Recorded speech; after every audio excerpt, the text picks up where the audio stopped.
Hey everybody, Bonehead for the Bonehead Podcast, and welcome to Star Player Spotlight. We're looking at every star player in Blood Bowl 2020, whether they're from the rulebook, a Spike magazine, a Forge World release, or from the new star players in the Almanac. And Withergrasp Doubledrool has returned to the Blood Bowl pitch, but he's not exactly the same star player as he used to be. So let's delve in, check out his cost, check out his skills, and see who he can play for.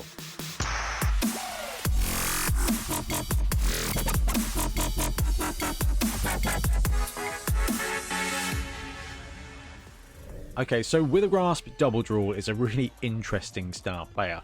He is a human that turned into a beastman and it's all bad. So he doesn't really fit an archetype of players, which is kind of cool when it comes to Chaos and kind of cool when it comes to star players. And we're seeing more of this from Games Workshop. We got the Snake Man and now we've got Withergrasp Doubledrool. So movement 6, strength 3, edge 4+. We're going to come back to that because that is brutal. Passing 4+, and armor 9+. So, Withergrasp has lost a point of agility, which is brutal. Used to be Edge 3+, now he is Edge 4+. Now, he's got some compensatory skills that make him a little bit more useful, but that is a bit of a pain. Now, 170k means he's not the most expensive star player in the world, and he comes with Loner 4+ as well, which is what you would expect. Prehensile Tail, Tackle, Tentacles, 2 heads, and Wrestle. So where do we start with this? You got the 2 heads, which means he's basically dodging at edge 3+, but he doesn't receive the ball unless it's a 4+, which is not brilliant. But at movement 6, he's not really faster than anything on your team, generally speaking. Like when it comes to most of these teams, you're looking at having a speed 6 player on your roster anyway, with the exception of Nurgle. So you're not buying him to be a scoring threat.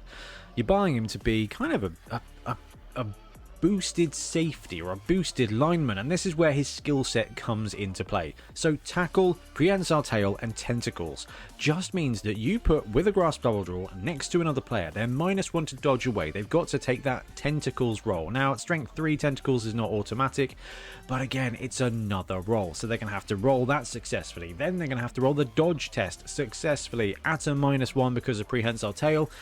And even if they've got dodge, you're going to be burning team rerolls because he's got tackle. Now, the other thing he's really good for, and at speed 6, is really useful as a combination, tackle and wrestle. Tackle and wrestle come together brilliantly. It would be cool if he had horns to be striking with a bit of strength. You're going to need to support him, but the combination of those skills means that he's a useful toolkit player. You kind of got a weak safety. Okay, as a sweeper, he's got the skills, he doesn't have the speed, he doesn't have the strength, but he's got that bit of toolkit which is going to help your team out. And 170k means he's actually quite affordable. The downside is that 210k is going to get you Hack Phlegm, 180k is going to get you Bile Rot, which is going to be much more strong, and he kind of almost is brilliant.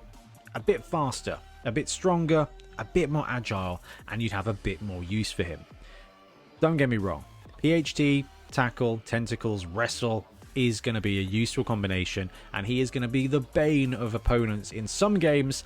It's just, he's not excelling at anything. He's just going to be really useful. Now let's have a look at the teams that can take it. Okay, so he can play for favoured of ...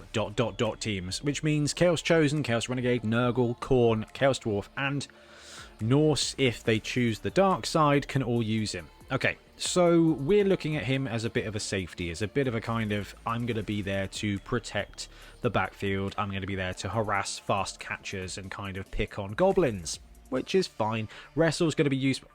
This guy's really aggravating for players with gutter runners, okay? If you are playing against a team that's got gutter runners, this guy is going to be a real aggravation.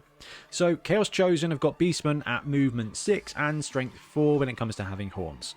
So they don't have tackle, they don't have wrestle, they don't have tentacles, they don't have PHT, but they do have the ability to just punch somebody with 2 dice, generally speaking, within that range, and with better agility to be scoring threats at a third of the price. So I don't know if he's going to be great for a standard Chaos Chosen team, unless you really need that kind of tackle, wrestle, PHT combination.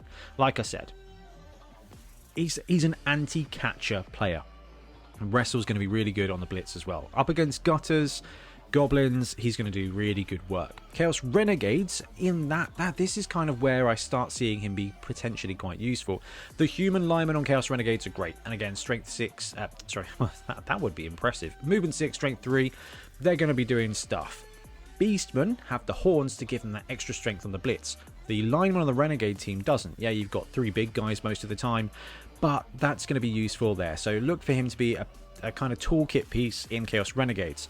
Nurgle, again, this guy gives you a bit more speed. You don't have the agility, so he's not going to be better than a Pestigore.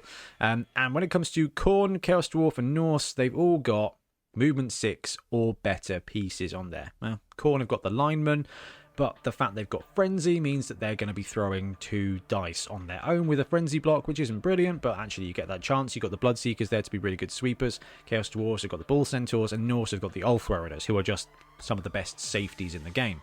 So he doesn't really add anything super powerful to any of those teams.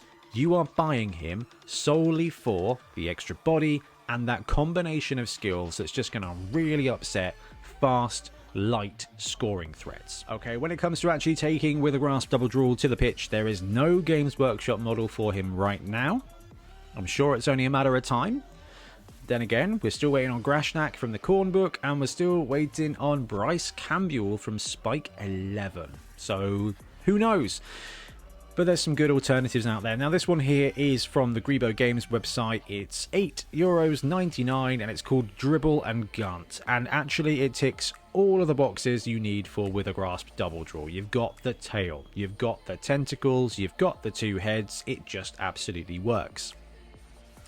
The difficult thing is, he's a very specific looking dude. You've got to kind of have a model with 2 heads. You've got to have the tentacle bits on there as well.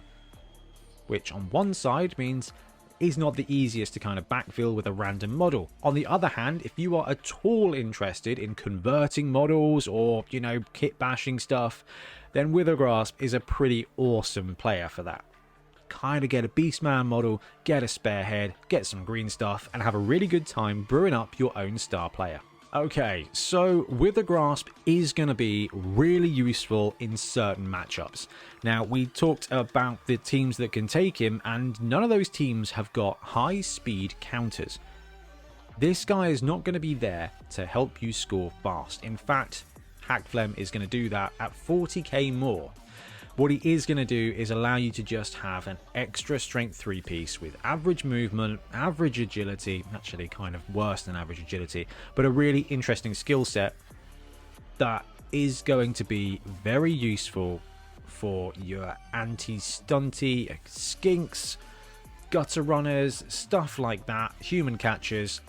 This guy is a brilliant counter-offensive to that. So if you're up against a high-scoring Underworld team, Skaven team, Lizardman team, Withergrasp is going to do some serious work. He's going to be a real annoyance, and you're going to be able to shut down one scoring threat. That's awesome. That's worth it. Now, I haven't talked about his special ability because it's not brilliant, but it will come up every now and again. So his Watch Out ability means that the first time he's blocked in a game, he can count as having dodge. I'm pretty sure that's it. That's all he can do. So he gets dodge when he's punched the first time. Let me just double check, make sure it's not better. I don't want to diss this guy without, you know, having my facts straight. Oh, it's first time each half. Okay, so that's ever so slightly marginally better. Which means the first time he's punched, you've got that dodge to keep him alive. I just wish they'd left him at Edge 4, Edge 3+. They got the 2 heads, which means he would have been dodging into the open on 2+. Or given him dodge, just integral, just to give him that extra bit of flexibility. Now, having a movement 6 piece is fine, strength 3 is fine, the edge is not great, wrestle's okay, the skills are going to be useful.